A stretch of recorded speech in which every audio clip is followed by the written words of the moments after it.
Olá, sejam todos muito bem-vindos. O programa Dualidade começa agora e pede licença para entrar no seu lar, no seu ambiente. Eu sou Celina Sobral e vou trazer para vocês alguns convidados muito especiais do Brasil e também do exterior. Esse programa está sendo transmitido pela TV Mundo Maior e pela Rádio Boa Nova, emissoras da Fundação Espírita André Luiz, e também pelo YouTube, RBN/TVMM. Sejam, então, todos muito, muito bem-vindos. Vocês são muito importantes para nós. E hoje, o convidado especial, que vocês conhecem muito bem, ele é médico psiquiatra, ele é clínico geral, ele é diretor técnico pela Clinilogos, Clínica Médica em São Paulo, ele é escritor, é comunicador também da TV Mundo Maior e da Rádio Boa Nova, no programa Jesus e o Logos, e muitas outras coisas que, se a gente ficar falando aqui, a gente não faz o programa só lendo o currículo dele. Seja muito bem-vindo, meu querido amigo Aldenis Leite. Olá, Celina. É um prazer estar aqui com você, uma satisfação muito grande, e espero que a gente possa transmitir um programa para as pessoas de bastante proveito, bastante conhecimento, que todos nós precisamos para ter uma vida melhor. Então, eu estou aqui à disposição, é uma alegria muito grande participar com você. Alegria toda nossa, minha gratidão assim sempre. Nós vamos falar hoje de obsessão e doenças e a espiritualidade ligada. Então, eu começo perguntando para você, Aldenis, nós podemos dizer que toda pessoa que sofre uma obsessão é médium? A pessoa que sofre um processo obsessivo implica dizer que ela tem uma sensibilidade mais exacerbada para captar as influências espirituais que chegam até ela. E se existe essa capacidade mais importante, mais significativa, de captar o pensamento de espíritos que querem, de alguma maneira, se comunicar com ela, seja de um modo satisfatório, agradável, ou de um modo incisivo e perturbador, isso implica em mediunidade mais ostensiva. A mediunidade ostensiva, nesse caso do processo obsessivo, é uma mediunidade perturbada, atormentada, uma mediunidade que requer frequentemente um bloqueio momentâneo até. A própria assistência psiquiátrica, por exemplo, pode lançar mão disso. Podemos até conversar logo mais sobre isso, mas a mediunidade, sendo assim perturbada, ela precisa ser, em alguns momentos, ou por um determinado período, bloqueada para trazer benefício àquele que sofre a injunção desses espíritos. Mas todo aquele que passa por um processo obsessivo é, por excelência, portador da faculdade mediúnica mais exuberante, exatamente pelo fato de perceber de modo intenso a influência dos espíritos. Quando que a gente pode saber, doutor, quando é influência espiritual e quando é da matéria, e como é que pode se lidar com isso de uma forma que não se entre em um desespero, tanto familiar como do próprio doente? Separar o que é, por exemplo, uma depressão, nós chamamos, por exemplo, uma depressão maior, um transtorno depressivo maior, próprio do indivíduo, das suas dificuldades, dos seus conflitos, dos próprios fatores inerentes a ele, e de um processo obsessivo, é bastante difícil, porque os sintomas e sinais são praticamente os mesmos, salvo algumas exceções. Por exemplo, nós podemos ter quadros de ansiedade, quadros depressivos ou psicóticos, como, por exemplo, a esquizofrenia e outros transtornos psicóticos. Podemos ter essas manifestações como decorrentes de um processo obsessivo, a causa ser espiritual. O segundo fenômeno é a pessoa tem uma depressão ou tem um processo psicótico e a obsessão aparece em seguida agravando o problema. Ela não é a causa, mas ela é um fator agravante do problema. Ou podemos ter simplesmente um transtorno mental decorrente das próprias condições de vida daquela pessoa e não haver nenhuma manifestação obsessiva. Os sintomas são muito parecidos. O que diferencia principalmente um de outro, em raras situações que a gente consegue separar, é quando o episódio, por exemplo, da psicose, ele é imediato, abrupto, ele sofre um impacto maciço. Quer dizer, a pessoa vinha bem, de repente, dentro de alguns dias, transforma a sua condição mental. Começa a ouvir vozes, começa a ter delírios de perseguição ou outros tipos de delírio. No processo obsessivo, é muito comum haver essa manifestação mais aguda e não insidiosa do aparecimento desses problemas. E outros fatores também é o próprio comunicado da família. Por exemplo, a família diz assim, ele traz algumas informações que não parecem pertencer à vida dele. Ele diz coisas muito estranhas. Ele fala como se fosse uma outra pessoa se comunicando. Isso também chama muito a atenção. Outras características são quando o paciente ouve vozes, por exemplo, comandando-o, dizendo para ele fazer coisas muito ruins. Por exemplo, fazer com que ele machuque alguém, ou machuque a si mesmo, ou tente o suicídio. Essas manifestações, não raro, correspondem a um processo obsessivo em paralelo. Mas, de uma maneira geral, é muito difícil separar o que é decorrente da obsessão e o que não é, porque os sintomas se assemelham consideravelmente. Celina, é difícil separar o que é um e o que é o outro.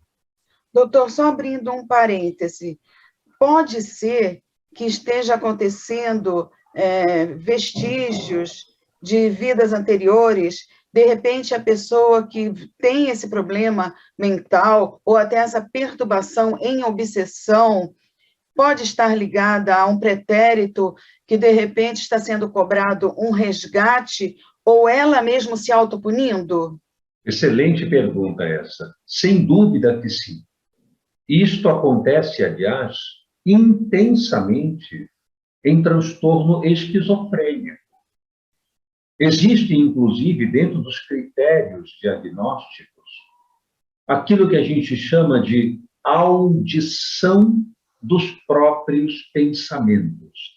A pessoa tem pensamentos, por exemplo, persecutórios, delírios de perseguição ou delírios de referência.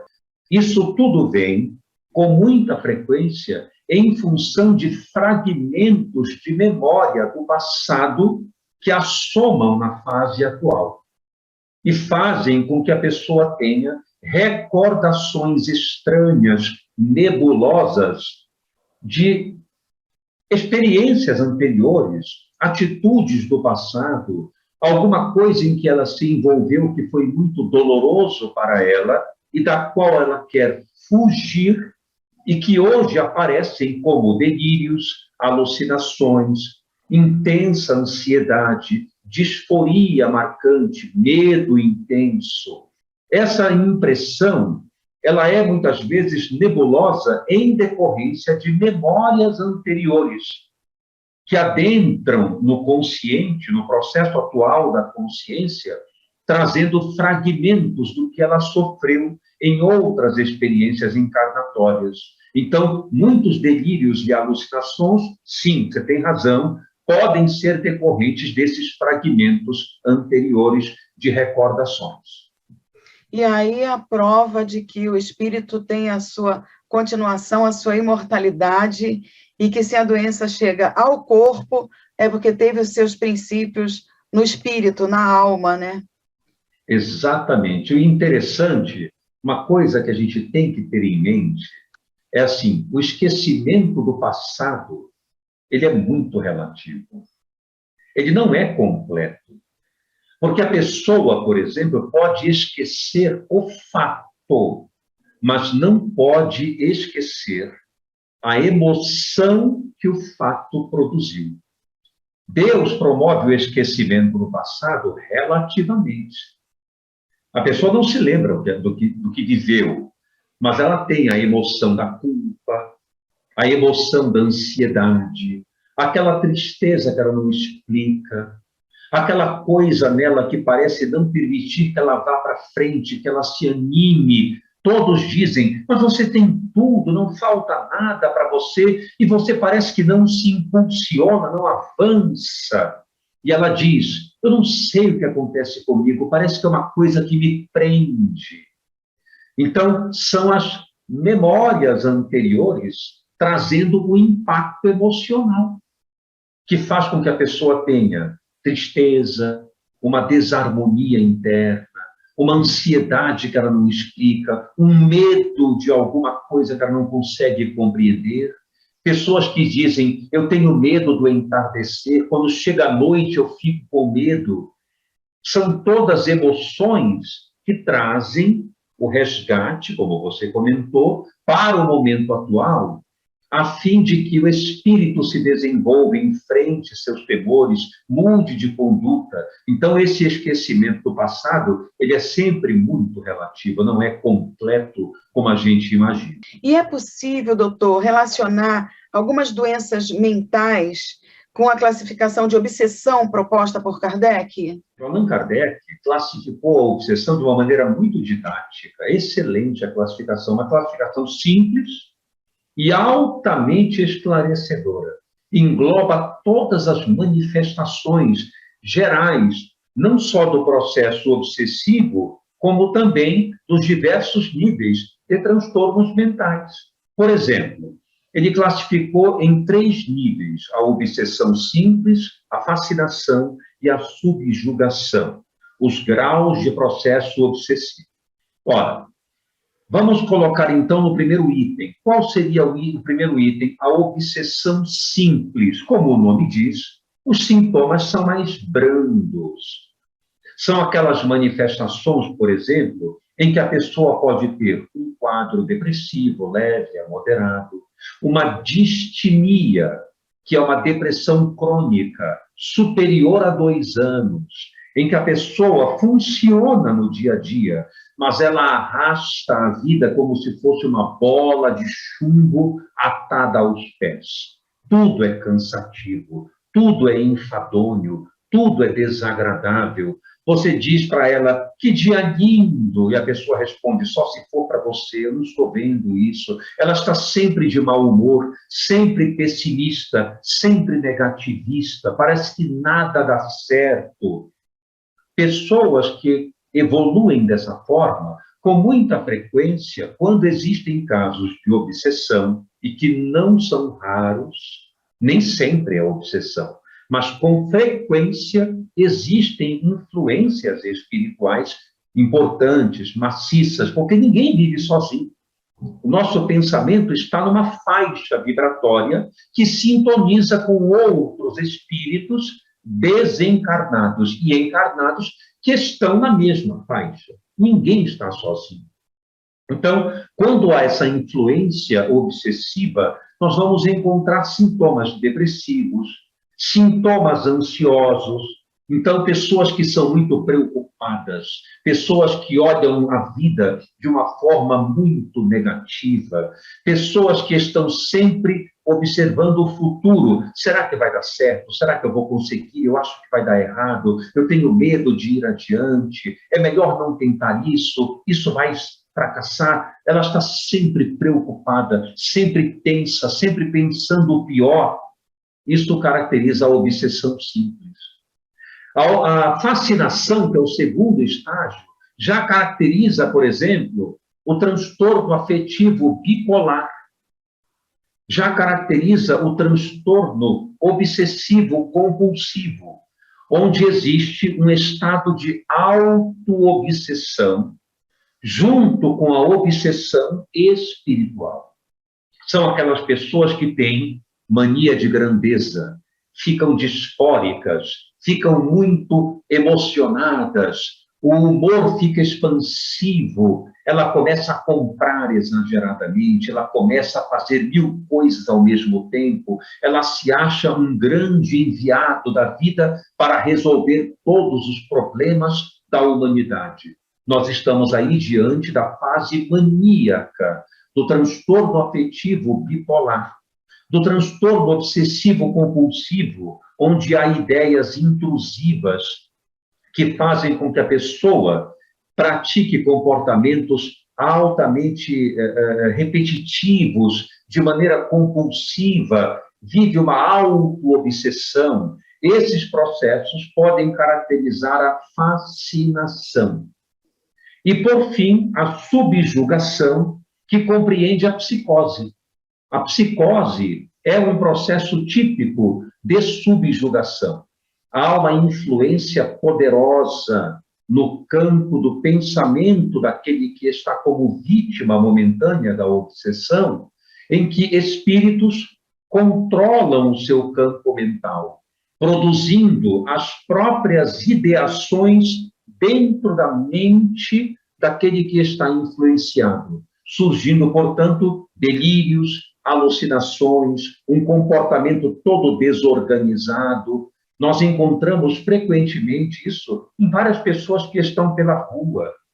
Então, essas são as manifestações principais, dentre outras, claro, dentro das gradações da classificação de Kardec: obsessão simples, fascinação e subjugação. Então, pode começar tudo numa auto-obsessão, e depois, como você falou, como a frequência vibratória atrai o que está na mesma sintonia, aí vai atrair espíritos que realmente vão colocá-lo numa situação que ele já começou até mesmo a acreditar que seja. Se não chegar a se tornar uma auto-obsessão, ele pode facilmente ir se curando disso antes de ter a companhia espiritual de vários irmãos menos esclarecidos, né, os obsessores. Tudo começa, como você falou, com uma auto-obsessão. Como é que nós podemos entender isso como auto-obsessão? Porque parece um termo meio agressivo, né?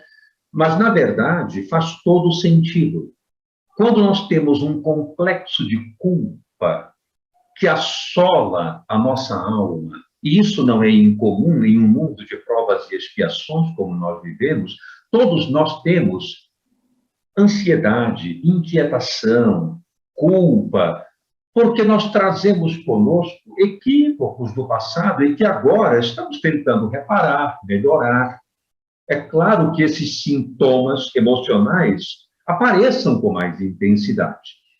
Se nós permitirmos que eles deem vazão e tomem conta de nós, instala-se um processo de auto-obsessão, onde eu começo com uma ideia fixa de que o mundo é ruim, de que eu não tenho jeito, de que eu não vou melhorar, de que eu não sou capaz, de que as pessoas não gostam de mim, de que eu vou me dar mal na vida. Eu começo a desenvolver um pensamento pessimista que se caracteriza como auto-obsessão. E ele pode me conduzir, por exemplo, para vários painéis de experiências, para a depressão, quando me conduz a uma tristeza profunda, para estados de ansiedade, como transtorno de pânico, agorafobia e outros transtornos de ansiedade, quando esse sintoma, a ansiedade, é característico. O toque, o transtorno obsessivo-compulsivo e outras manifestações de ansiedade, onde esse sintoma é marcante, ou mesmo para um quadro delirante alucinatório, que é muito mais grave, que compreendem as psicoses. Tudo isso sem obsessão, apenas eu fixando a minha ideia naquele tormento constante. Na medida em que isso fica mais exuberante, eu me associo a outras mentes que me encontram e se ligam à minha forma de pensar, perturbando ainda mais o meu estado emocional. Se houver a chance de buscarmos um tratamento adequado, tanto psiquiátrico como psicoterápico e espiritual, através da bioenergia, do passe, da água fluidificada, da mudança de conduta através do estudo do Evangelho, da compreensão dos ensinamentos de Jesus, quando eu tomo uma medida de mudar de conduta, eu começo a mudar a minha faixa, o meu envolvimento vibratório, que não é mais condizente com aqueles pensamentos atormentadores dos outros. Então eu começo a me libertar e ter uma vida mais adequada, mais agradável, com comportamentos mais sadios. Se eu não me conduzo dessa forma, eu fico cada vez mais enredado nesse clima de perturbação mental, que é a obsessão espiritual. E aí eu só pergunto, então, para a gente concluir, que já está chegando o nosso tempo. Esse tipo de tratamento, uma pessoa encarnada consegue resolver, administrar numa única encarnação, ou precisa de várias e várias encarnações? E aquelas pessoas que estão ligadas a ela, tem alguma coisa a ver com essa ou auto-obsessão, ou a própria obsessão ligada naquele ente querido? Algumas vezes é possível tratar numa encarnação. Outras vezes é necessário transferir para outra, dependendo da gravidade da situação. Há vários graus dessas manifestações. Existem pessoas que têm um episódio depressivo e não têm mais. Existem outras que têm uma depressão crônica pela vida inteira. Existem outras que têm depressão, melhoram e tem outro episódio, melhoram e tem outro episódio e passam a vida tendo períodos depressivos. Há várias situações. Da mesma maneira como a esquizofrenia, há vários graus de manifestação. Pessoas que são portadoras de esquizofrenia e trabalham, produzem de alguma forma. E existem outras que são muito limitadas do ponto de vista psíquico. Então, é claro que, em algumas vezes, melhoramos a nossa condição já nessa existência. Em outras vezes, precisamos de algumas encarnações para que isso proceda. De qualquer forma, não podemos esquecer de uma coisa: tratamento psiquiátrico para todos. Não busquemos apenas o tratamento espiritual. O tratamento espiritual é importante, mas ele é um dos itens da terapêutica. Nós temos um corpo, temos um cérebro, temos uma neuroquímica. Portanto, precisamos da medicação para melhorar os sintomas. Inclusive, muitas medicações que nós usamos são bloqueadoras da mediunidade, como eu comentei. Quando eu uso um antipsicótico, eu bloqueio a mediunidade daquele indivíduo. Por quê? Porque ele para de ouvir vozes, ele para de ter delírios. Então, eu bloqueei a mediunidade dele, para ele descansar um pouco por um tempo. Não é o momento agora expandir a mediunidade, sim bloqueá-la, porque ele não vai usar de forma saudável. Dessa maneira, eu rompo, eu bloqueio a mediunidade dele com a medicação, para que a mente descanse um pouco. Então, a medicação é muito importante e a psicoterapia também, junto com o tratamento espiritual. Só uma última pergunta e bem rapidinho. Todas as vezes que o psicopata está no auge das suas crises, ele está não só com ele, mas também com irmãos desencarnados? Quando nós falamos de psicopata, nós estamos colocando aqui transtorno da personalidade psicopática. É diferente de esquizofrenia, de depressão ou de transtornos de ansiedade. Dentro dessas patologias que nós estamos falando, dessas psicopatias, ou seja, esquizofrenia, como psicose, ou transtorno bipolar, etc., quando estão na fase de crise, algumas vezes pode ser a influência obsessiva, nem sempre. Porque, às vezes, pode ser simplesmente, por exemplo, ele abusou de álcool, parou a medicação e entrou em crise. Isso é uma atitude, às vezes, dele mesmo. Agora, outras vezes, sim, pode haver uma influência obsessiva maciça e aí manifestar-se como a crise da sua patologia. Delírios, alucinações, estados eufóricos podem ser decorrentes de influência obsessiva em algumas vezes, mas não de uma forma generalizada. Doutor, suas considerações finais, estamos chegando ao término desse programa Dualidade de hoje. Você que é portador de um transtorno mental, uma depressão, um quadro bipolar, um transtorno de ansiedade, enfim, não se esqueça de uma coisa: você tem uma doença, você não é um doente. Há uma grande diferença. Ninguém é doente, nós somos espíritos imortais, em evolução. Cada vez que encarnamos, tornamos-nos um pouco melhores do que quando chegamos. Independente dos nossos erros, dos nossos equívocos, sempre vamos avançando de alguma forma. Portanto, muito cuidado com o preconceito, muito cuidado com o estigma. A doença mental não é frescura, não é bobagem, não é coisa da sua cabeça. É algo que você precisa cuidar e tratar, sem esquecer de um detalhe. Você é um ser humano, você não é um doente, você tem uma doença. Logo mais, ela desaparecerá com o tempo e você continuará. Então, invista em você, trate-se, busque auxílio para melhorar cada vez mais. Gratidão imensa, doutor. Prazer estar com você, viu? Espero que estejamos juntos em outras oportunidades. Toda a nossa gratidão, de toda a equipe também.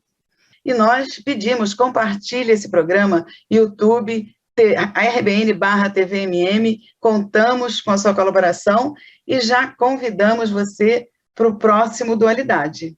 Até lá!